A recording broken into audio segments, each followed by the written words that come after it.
हल्कू ने आकर अपनी पत्नी से कहा, सहना आया है, लाओ जो रुपए रखे हैं उसे दे दूं, किसी तरह गला तो छूटे। मुन्नी झाड़ू लगा रही थी, पीछे फिरकर बोली, 3 ही तो रुपए हैं, दे दोगे तो कंबल कहां से आएगा? माघ पूस की रात खेत में कैसे कटेगी? उससे कह दो फसल पर रुपए दे देंगे, अभी नहीं। हल्कू एक क्षण अनिश्चित दशा में खड़ा रहा। पूस सिर पर आ गया। बिना कंबल के खेत में रात को वह किसी तरह नहीं सो सकता, मगर सहना मानेगा नहीं, घुड़कियां जमाएगा। चाहे जाड़े में मरेंगे पर बला तो सिर से टल जाएगी।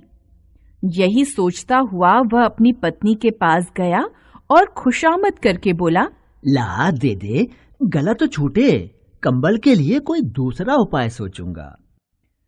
मुन्नी उसके पास से दूर हट गई और आंखें तरेरते हुए बोली, कर चुके दूसरा उपाय, जरा सुनूं क्या उपाय करोगे? कोई खैरात में दे देगा कंबल? मैं कहती हूं तुम खेती छोड़ क्यों नहीं देते? मर काम करो और जब फसल हो तो उसे लगान में दे दो। लगान चुकाने के लिए ही तो हमारा जन्म हुआ है। पेट के लिए मजूरी करो, ऐसी खेती से बाज आए। मैं ना दूंगी।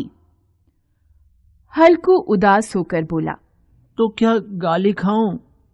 मुन्नी ने तड़प कर कहा, गाली क्यों देगा?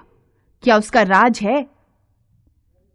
मगर यह कहने के साथ ही उसकी तनी हुई भौहें ढीली पड़ गईं। हल्कू के उस वाक्य में जो कठोर सत्य था, वह मानो एक भयानक जंतु की भांति उसे घूर रहा था। वह जाकर रुपए निकाल लाई और हल्कू के हाथ पर रख दिए। फिर बोली, तुम छोड़ दो अब ये खेती। मजूरी में सुख से 1 रोटी खाने को तो मिलेगी, किसी की धौंस तो न रहेगी। ऐसी खेती किस काम की कि मजूरी करके लाओ और उसे भी इसमें झोंक दो, उस पर ये धौंस सहो। हल्कू ने रुपए लिए और इस तरह बाहर चला मानो अपना हृदय निकाल कर देने जा रहा हो। उसने मजूरी से 1-1 पैसा काट कर 3 रुपए कंबल के लिए जमा किए थे। वे आज निकले जा रहे थे।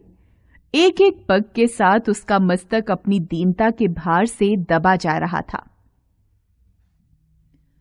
पूस की अंधेरी रात, आकाश में तारे भी ठिठुरते हुए मालूम होते थे। हल्कू अपने खेत के किनारे ऊख के पत्तों की छतरी के नीचे बांस के खटोले पर अपनी पुरानी सूती चादर ओढ़े पड़ा कांप रहा था।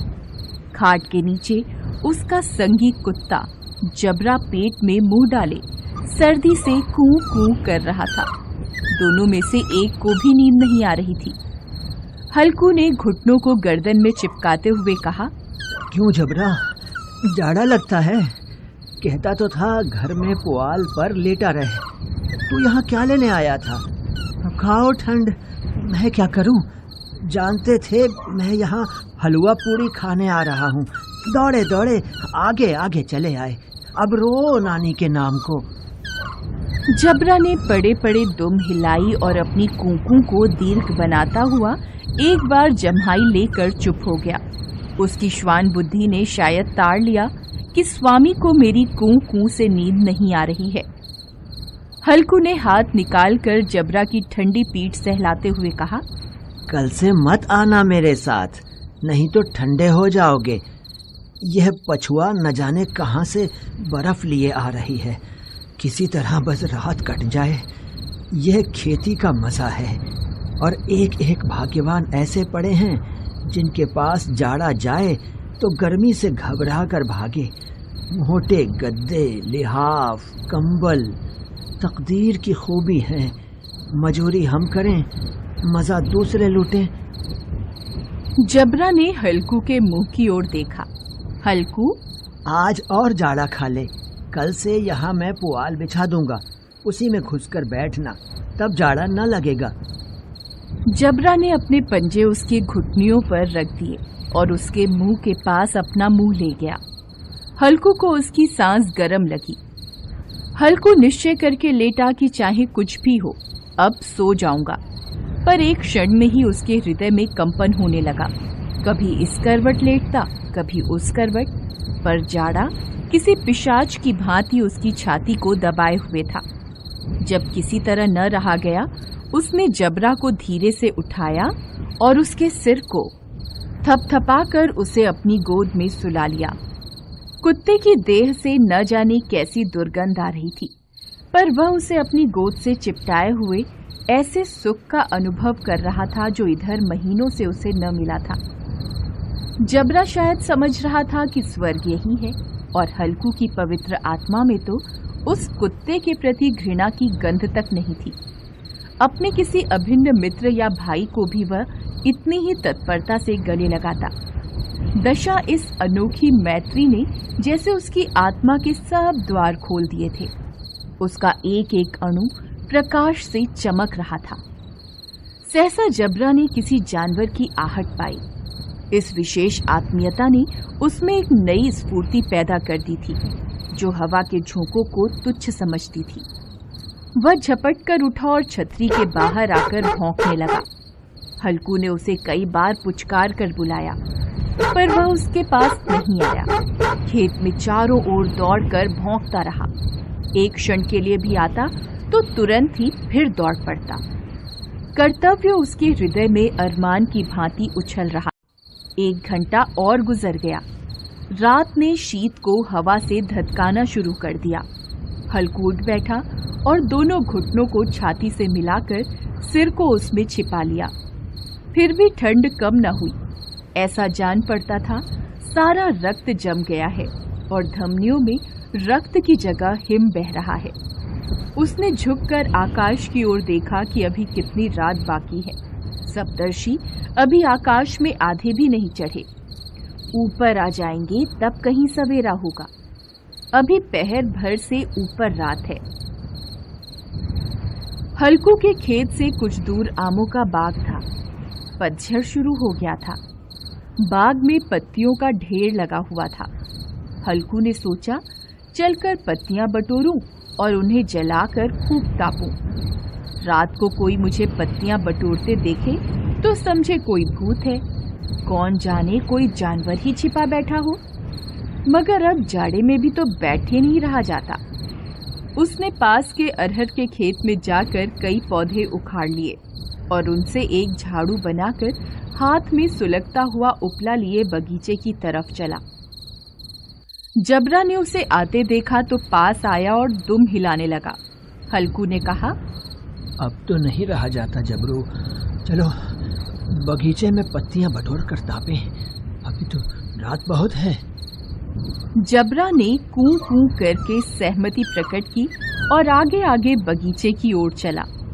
बगीचे में घुप अंधेरा छाया हुआ था और उस अंधकार में निर्दय पवन पत्तियों को कुचलता हुआ चला आता था। वृक्षों से ओस की बूंदें टप टप नीचे टपक रही थीं। हल्कू ने आग जमीन पर रख दी और पत्तियां बटोरने लगा। जरा देर में पत्तियों का ढेर लग गया।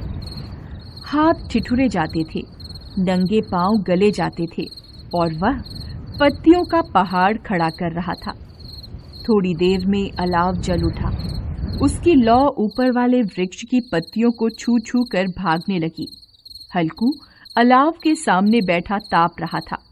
उसने दोनों पांव फैला दिए मानो ठंड को ललकार रहा हो। तेरे जी में जो आए सो कर।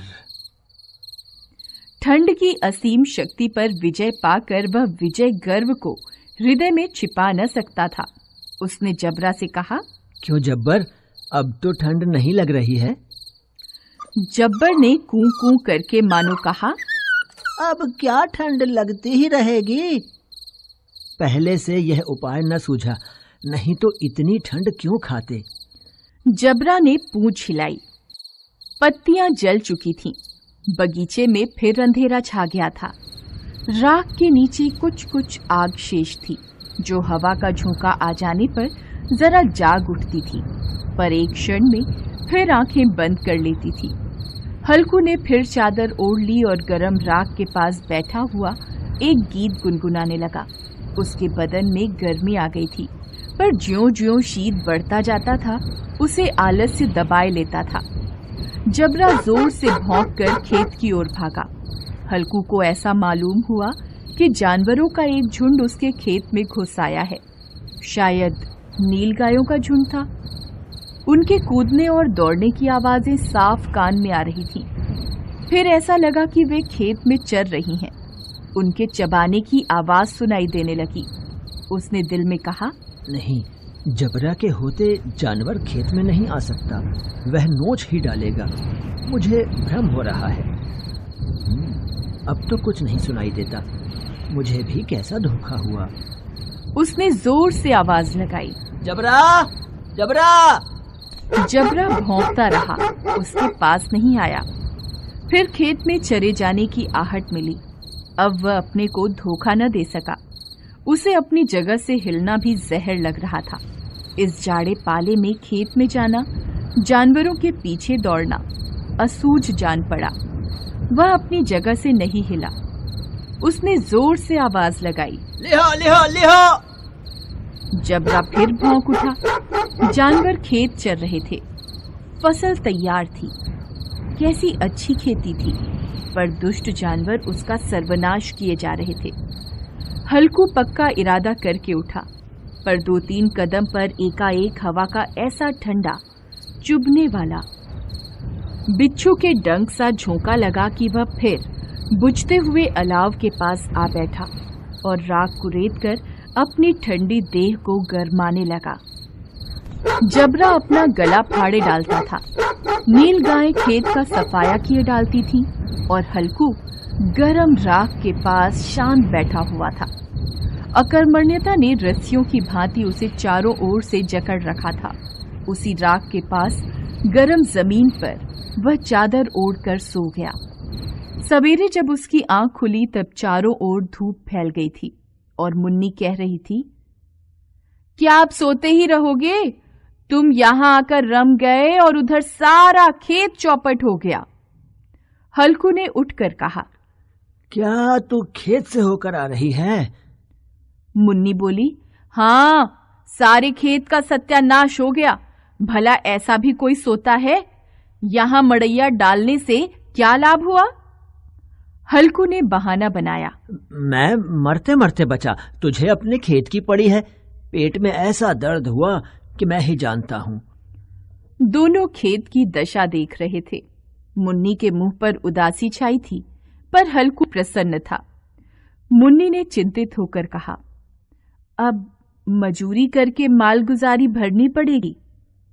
हल्कू ने प्रसन्न मुख से कहा, रात की ठंड में यहाँ सोना तो नहीं पड़ेगा। हेलो दोस्तों, कैसे हैं आप सब?